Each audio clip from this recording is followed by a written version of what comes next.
क्या हुआ जब 5000 सालों बाद किष्किंधा की पहाड़ी पर मिला बाली का शरीर? आखिर क्या है इस घटना के पीछे का रहस्य? जानकर आपके पैरों तले भी जमीन खिसक जाएगी। किष्किंधा के राजा बाली भगवान इंद्र के पुत्र थे। भगवान ब्रह्मा से जो उन्हें वरदान मिला था, उस वरदान के लिए वह बहुत प्रसिद्ध थे।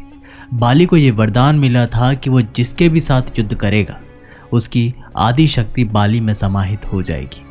इसी वजह से कोई भी बाली को नहीं हरा सकता था। बाली ने अपने भाई सुग्रीव को भी राजमहल से निष्कासित करके उसकी संपदा और पत्नी रोमा को अपने अधीन कर लिया था। जिसके बाद सुग्रीव ने ऋषिमुख पर्वत का सहारा लिया, जहां पर आज सुप्रियो की गुफा मौजूद है।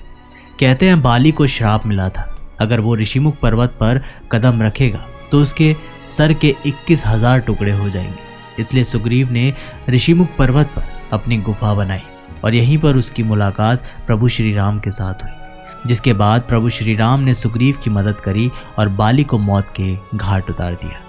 इस पूरी कहानी के बारे में हम सभी जानते हैं, लेकिन मृत्यु के बाद बाली के शरीर का आखिर क्या हुआ और किस प्रकार मृत्यु के बाद भी बाली ने प्रभु श्री राम से अपनी मौत का बदला लिया, आज की वीडियो में एक ऐसा रहस्य आपको बताएंगे जिसे आज से पहले आपने कहीं नहीं जाना होगा। आज की वीडियो को बिल्कुल अंत तक देखिएगा, क्योंकि एक बहुत ही बड़े राज से आज पर्दा उठने वाला है कि अब बाली का शरीर आज भी किष्किंधा की पहाड़ियों में मौजूद है। इस घटना की शुरुआत होती है सुमित शर्मा नाम के एक व्यक्ति से, जो कि रामायण को बहुत ज़्यादा मानते थे और बचपन से ही उनका रामायण से संबंधित जगह पर जाने का सपना रहता था। सुमित जी शर्मा श्रीलंका, चित्रकूट और सबरी के आश्रम जाकर रामायण की जगह को देख चुके थे, लेकिन अब उनकी इच्छा थी कि वो सुग्रीव की गुफा को अपनी आंखों से देखना चाहते थे, क्योंकि ऐसा कहते हैं सुग्रीव की इस गुफा के अंदर आज भी प्रभु श्री राम और भ्राता लक्ष्मण के पदचिन्ह मौजूद है और एक समय पर इस स्थान को किष्किंधा नगरी कहा जाता था, जो कि आज के समय में कर्नाटक के हम्पी शहर में मौजूद है। सुग्रीव की वो गुफा आज भी हमें पहाड़ी इलाकों में देखने को मिलती है, जहां पर हनुमान जी के माध्यम से सुग्रीव और प्रभु श्री राम की भेंट हुई थी। सुमित जी शर्मा उस समय यूपीएससी की पढ़ाई कर रहे थे। वो अपने पूरे ग्रुप के साथ सुग्रीव की गुफा को देखने आए थे। उन्होंने उस स्थान को बहुत अच्छी तरह से देखा। साथ ही रामायण के कई सारे ऐसे सबूत थे जो उन्हें वाकई में आश्चर्यचकित कर रहे थे। लेकिन कुछ समय बाद वो अचानक ही अपने ग्रुप से भटक गए और देखते ही देखते एक पहाड़ी इलाके में पहुंच गए, जो कि एक बहुत ज़्यादा जंगलों से भरा हुआ था। जब वो थोड़ा और आगे पहुंचे, तब उन्होंने महसूस किया कि उनके अंदर अचानक से थकान बढ़ रही है। उनका शरीर डिहाइड्रेट होता जा रहा था और शरीर के अंदर एक अजीब सी कमज़ोरी हो रही थी। उन्हें आसपास पानी की कोई व्यवस्था नज़र नहीं आ रही थी। उनकी हालत बहुत बिगड़ती जा रही थी। वो चारों ओर इधर उधर पानी की तलाश करने लगे और देखते ही देखते वो एक ऐसे स्थान पर पहुंचे जहां पर एक प्राचीन गुफा बनी हुई थी। जब वो उस गुफा के अंदर गए तो वहां उन्हें एक बहुत पुराना ताबूत दिखाई दिया, जो काफ़ी सुरक्षित लग रहा था और ऐसा लग रहा था मानो कोई उसकी सुरक्षा कर रहा हो, क्योंकि वो काफ़ी पौराणिक था, फिर भी काफ़ी साफ सुथरा नज़र आ रहा था। जाने अनजाने में जब उन्होंने उस ताबूत का मुंह खोला तो अंदर का नज़ारा देखकर उनकी रूह कांप गई, क्योंकि उस ताबूत के अंदर एक विशालकाय वानर का पार्थिव शरीर रखा हुआ था, लेकिन उसके ऊपर एक विशेष प्रकार का लेपन किया हुआ था ताकि उसका शरीर सालों साल एकदम सुरक्षित रहे। जब ये नज़ारा सुमित जी शर्मा ने किष्किंधा की उस पहाड़ियों में देखा तो उनके रोंगटे खड़े हो गए। वो बहुत ज़्यादा डर चुके थे, क्योंकि उन्होंने ताबूत को पुनः लगाया और डरते डरते गुफा से बाहर आ गए। थोड़ा बहुत परिश्रम करने के बाद वह पुनः अपने दोस्तों से मिले और ये सारी जानकारी अपने दोस्तों को बताई। तभी सुमित जी ने यह महसूस किया कि जैसे ही वो पुनः सुग्रीव की गुफा वाले इलाके में आए, उनका स्वास्थ्य अपने आप ही सही हो चुका था। उनके कुछ दोस्त उन्हें लेकर के उसी क्षेत्र के लिए रवाना हुए, क्योंकि वे सभी उस ताबूत को अपनी आंखों से देखना चाहते थे।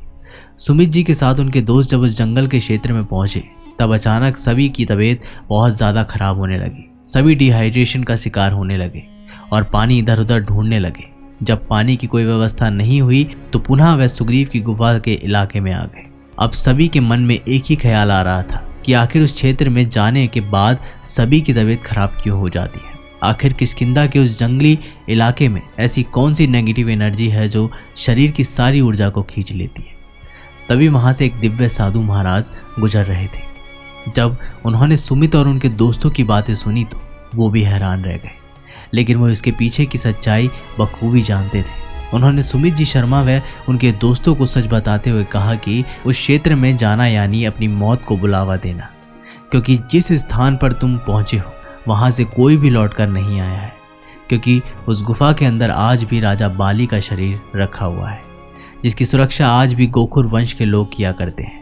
बाली को एक वरदान प्राप्त था, जो भी उसके साथ युद्ध करता था या जो भी उससे आंखें मिलाता था, उसकी आधी ताकत बाली के अंदर समाहित हो जाती थी।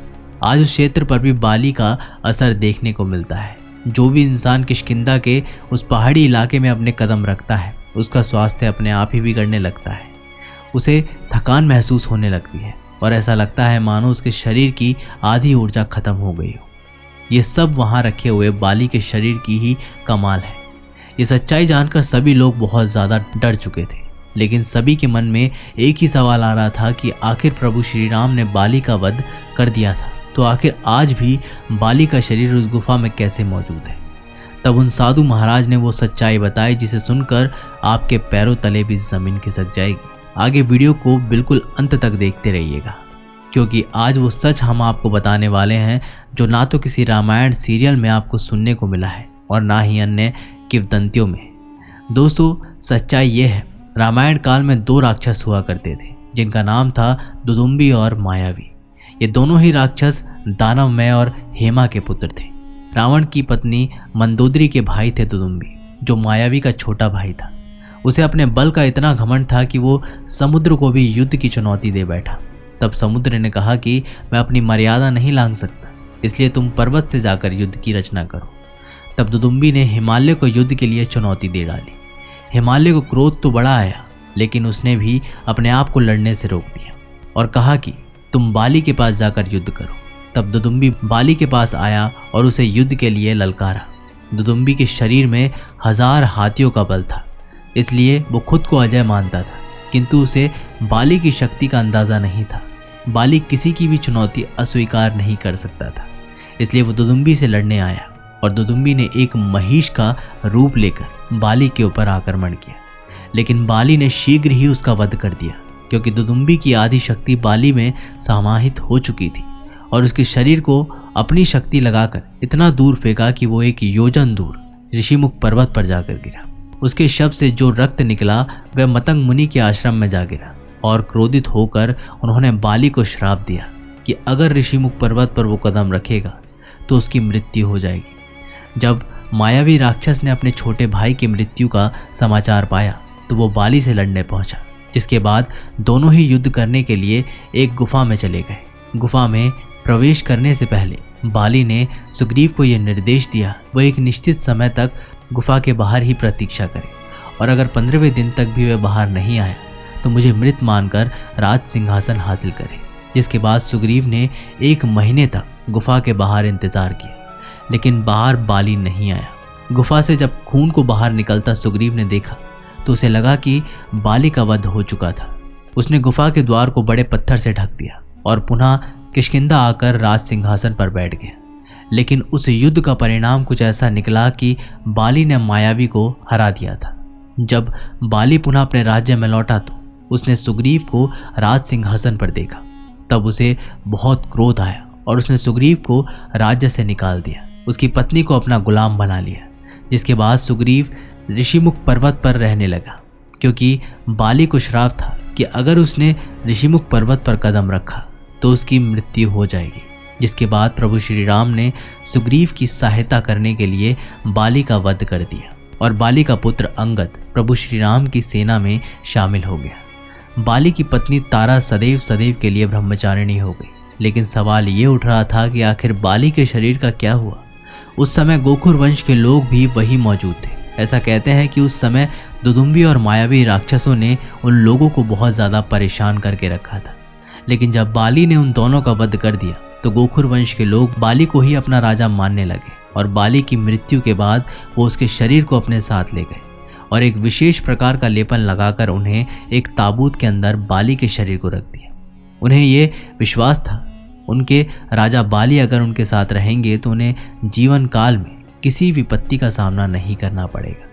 और उनकी सोच बिल्कुल सही भी साबित हुई। जब भी कोई राक्षस या अन्य राजा उस क्षेत्र में आता था तो उसका स्वास्थ्य अचानक ही खराब हो जाता था और कोई भी गोखुर वंश के लोगों को हानि नहीं पहुंचा पाता था। और तब से लेके आज तक गोखुर वंश के लोग उस गुफा के अंदर बाली के शरीर को सुरक्षित रखे हुए हैं, क्योंकि आज भी वो उसे अपना राजा मानते हैं। और आज तुमने उस गुफा में जो ताबूत देखा उसके अंदर महाबली बाली का ही शरीर रखा हुआ था। लेकिन कोई भी व्यक्ति उस क्षेत्र में ज़्यादा समय तक नहीं रुक पाता है, क्योंकि उसका स्वास्थ्य अचानक ही खराब होने लगता है। और ये क्षेत्र किष्किंधा के जंगली इलाकों में कहीं पर मौजूद है। दोस्तों, आप लोगों का इस बारे में क्या कहना है हमें नीचे कमेंट बॉक्स में ज़रूर बताइएगा। मिलते हैं आप लोगों से एक नई वीडियो के माध्यम से। तब तक के लिए बहुत बहुत धन्यवाद।